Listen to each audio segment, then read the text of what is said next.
Welcome back नाज़रीन, clinic online में दोबारा खुशामदीद। आज हम बात कर रहे हैं बच्चों की ग़िज़ा के हवाले से और हमारे साथ मौजूद हैं डॉक्टर सैयद ताहिर अली साहब, कंसल्टेंट पीडियाट्रिशियन है। मिसेस नबील का इस्लामाबाद से क्वेश्चन था। डॉक्टर साहब, ब्रेक से पहले हम डिस्कस कर रहे थे, उनका सवाल ये था कि उनकी जो बेटी है वो चुस्नी लेती है, वो लेती कम है, खेलती ज़्यादा है। मेरा आपसे ये सवाल था कि चुस्नी इसलिए ली जाती है, अमूमन देते हैं माएँ, क्योंकि बच्चा जब पैदाइश के बाद माँ वैसी थकी हुई होती है और ज़ाहिर बात है कि प्रेगनेंसी का फेज़ है, सो नहीं पाती है, तो बच्चा जब रोता है तो उसका ऑल्टरनेट लोगों ने ढूंढा हुआ है कि उसको चुस्नी दे दी जाए और फिर बच्चा सोता रहता है। तो अब क्या करें, चुस्नी के नुकसानात क्या हैं और अगर चुस्नी ना दें तो उसके बच्चे का रोना कैसे ख़त्म करें? देखिए, इसमें एक दो बातें बड़ी क्लियर समझ लेनी चाहिए। एक तो बच्चे किस तरह सोते हैं। बच्चे बिल्ली की तरह सोते हैं, जैसे कैट नैप जिसे कहा जाता है, कि बिल्ली को अगर आप कभी देखें तो वो सो रही होती है, फिर आँख खोल रही होती है, फिर सो रही होती है, फिर आँख खोल रही होती है। तो इसी तरह बच्चे भी सोते हैं। वो लग के 6 घंटे या 4 घंटे नहीं सोते हैं। और थोड़ी देर सोते हैं, फिर उठ जाते हैं, फिर थोड़ी देर सोते हैं, फिर उठ जाते हैं। अच्छा, कुछ ऐसे हैं दिन में तो सो लेते हैं, रात में ज़िंदगी एक और मसला है, जिस वक्त बच्चा माँ के पेट में होता है तो उसका एक स्लीपिंग पैटर्न होता है। अब अगर आपका बच्चा दिन में सो के रात में उठने का आदी था तो उसको उस पैटर्न से आके, अच्छा फिर माँ के पेट में चूँकि डे लाइट का कोई तसव्वुर नहीं था, नाइट का और डे का, अब बाहर आके बच्चों को एडजस्ट होने में थोड़ा सा टाइम लग जाता है। बाज़ बच्चे इस सब के बावजूद दिन में सोना पसंद करते हैं और रात में जागते हैं, वो एक इशू होता है।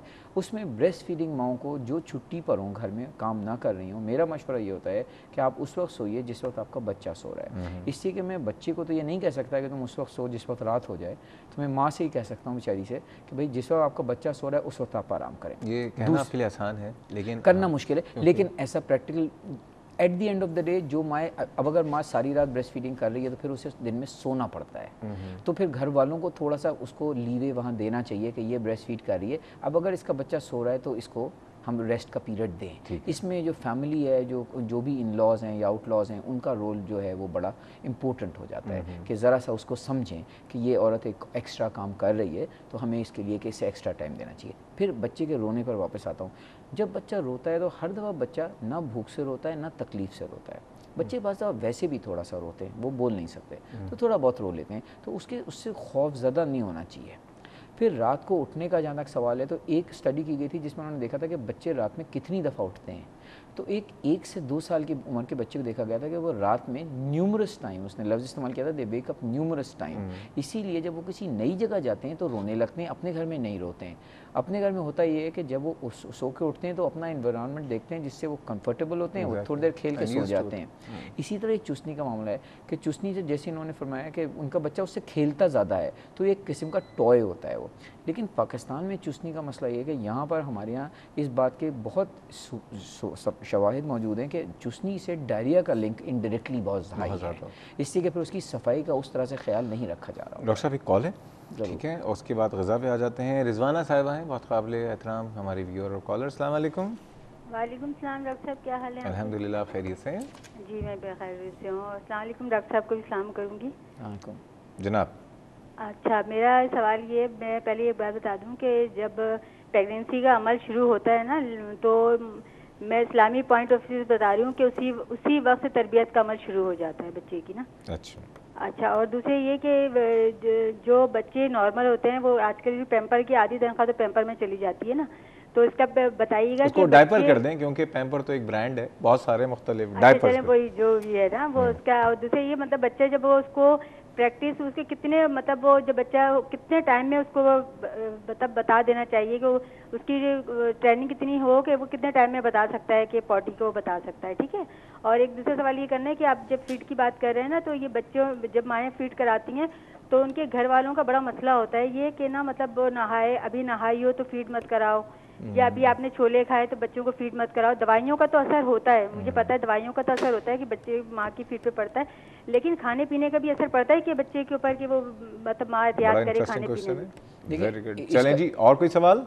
नहीं जी, बस बहुत शुक्रिया डॉक्टर साहब। पहले ये फीड की बात चल रही, तो फीड से रिलेटेड बात पहले कर लेते हैं। देखें, इसमें ये है जो मैंने पहले भी कहा था कि एज सच अगर माँ जनरल चीज़ें जो वो आम तौर पे खाती थी घर में बनी हुई अगर वो खा रही है तो कोई हरज नहीं है। अगर मैं इस बात को दोहराऊंगा, आम तौर पे वो चीज़ें जो वो घर में खाती थी पहले भी घर की बनी हुई अगर हैं, बाज़ार की चीज़ों के मैं सख्त खिलाफ हूँ। घर की बनी हुई अगर छोले खा लिए देखिए अगर घर के बने हुए हैं तो मुझे कतन उसमें कोई हाँ अगेन फिर वही दो बातें जो मैंने पहले आपसे कहा था कि दो चीज़ें ना खाएं, एक वो जो आपकी सास मना करें और एक जो आपकी अम्मा मना करें, उसके अलावा आप सब कुछ खा सकती हैं, सब कुछ खा सकती हैं। जब मेरी बीवी को पहला बेबी हुआ, हम लोग डबलिन में रहते थे, तो वो हमने वेजिटेरियन लिखवाया हुआ था, तो जो उसको खाना आया, अब वो सैंडविच आया तो उसमें कोल-स्लॉ का सैंडविच था। अब वो तो काँप गई कि ये इन्होंने मुझे करम कर ले खिला देने हैं तो मेरा क्या होना है। उसने उसको बुलाया, मैं उसी अस्पताल में काम करता था तो डाइटिशियन से भी ताल्लुकात अच्छे थे, तो वो भी आ गई और मैरी भी आ गई, सारे लोग जमा हो गए। क्या हुआ कि वो मिसेज़ अली जो है वो कह रही हैं कि इसको खाने से क्या हो जाएगा, फिर सब ने उसको यकीन दिलाया कि उसे कुछ नहीं होगा। फिर दूसरे दिन मैरी से चूँकि हमारी दोस्ती थी तो वो फिर आई और उसने कहा कि मैंने किताबों में भी पढ़ा है तो इसमें इससे खाने से तुम्हें कुछ नुकसान नहीं होगा। जबकि हमारे यहाँ मैंने अक्सर देखा है, माएँ मुझसे कह रही होती हैं कि वो करम कल्ला खा लिया था तो उससे बादी हो गया था और ये हो गया था। तो एक बिलीव्स बहुत इंपॉर्टेंट हैं।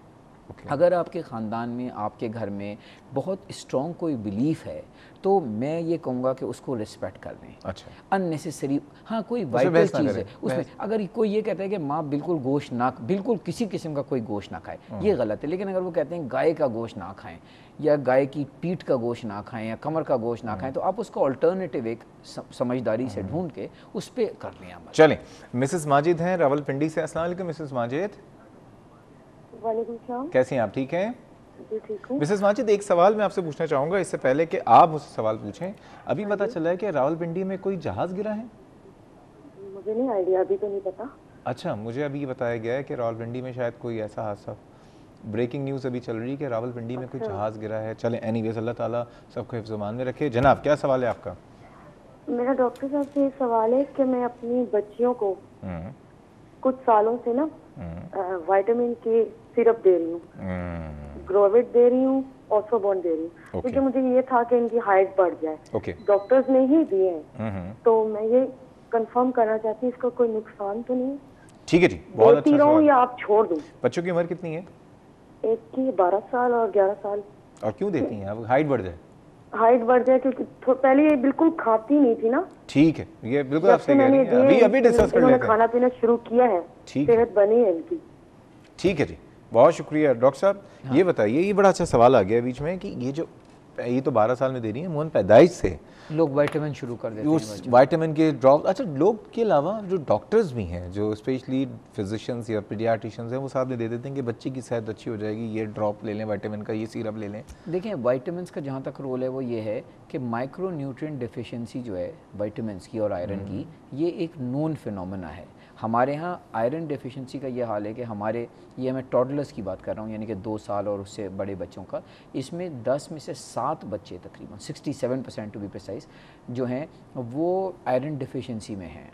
ठीक है, इसी तरह विटामिन डी का मामला है। अभी हमने रिसेंटली अपने अस्पताल में एक स्टडी की है जिसमें हमारी जो आई है वो तकरीबन 2/3 प्रेग्नेंट माएँ और तकरीबन कुछ कमोबेश उतने ही बच्चे, क्योंकि स्टडी है पब्लिश नहीं हुई इसलिए मैं एग्जैक्ट नंबर्स नहीं कोट कर सकता, लेकिन उतने ही बच्चे विटामिन डी के डेफिशिएंट हैं, बच्चे पैदाइश के वक्त और माएँ जिस वक्त डिलीवर कर रही हैं उस वक्त। तो हमें ये पता चलता है। लेकिन यहाँ वर्ड ऑफ कॉशन एक ये है उन डॉक्टरों के लिए भी जो अगर सुन रहे हैं और उन माओं के लिए भी कि बी कॉम्प्लेक्स में मैं आसान हूँ।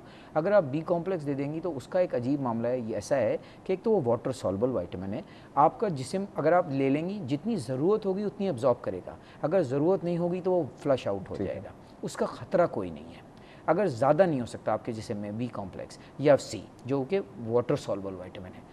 लेकिन जहाँ तक विटामिन ए और विटामिन डी का ताल्लुक़ है, इनको इस्तेमाल करते हुए ऑल्दो हमें पता चल रहा है कि विटामिन डी की काफ़ी कमी है हमारी पॉपुलेशन में, हमें ज़रा सी एहतियात की ज़रूरत है, इसलिए कि विटामिन डी और विटामिन ए दोनों का अगर ज़रूरत से ज़्यादा दे दिया जाए तो ये फ़ैट सॉल्युबल विटामिन है, ए डी के 3 फ़ैट सॉल्युबल विटामिन है, और अगर ये ज़्यादा दे दिए जाएँ तो ये नुकसानदेह भी साबित हो सकते हैं।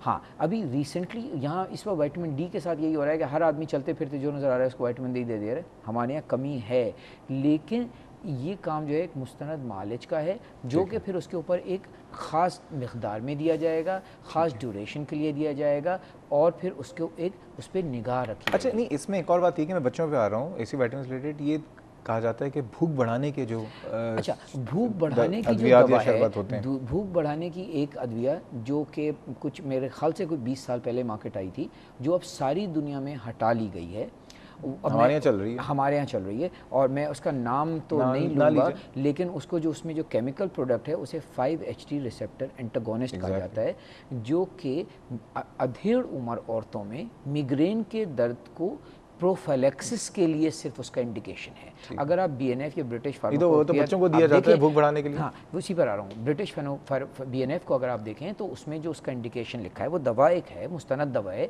लेकिन उसका जो वाहिद इंडिकेशन लिखा हुआ है वो मिग्रेन है, मिग्रेन का प्रोफाइलैक्सिस। अच्छा डॉक्टर साहब, इसमें मज़ीद बात करेंगे। हाँ। मजबूरी है, इसी पे बात करेंगे। भूख बढ़ाने वाली जो शरबत है उसको अब देना चाहिए नहीं, लेकिन जा रहे हैं नाज़रीन एक छोटे से ब्रेक पे, हमारे साथ रहिए।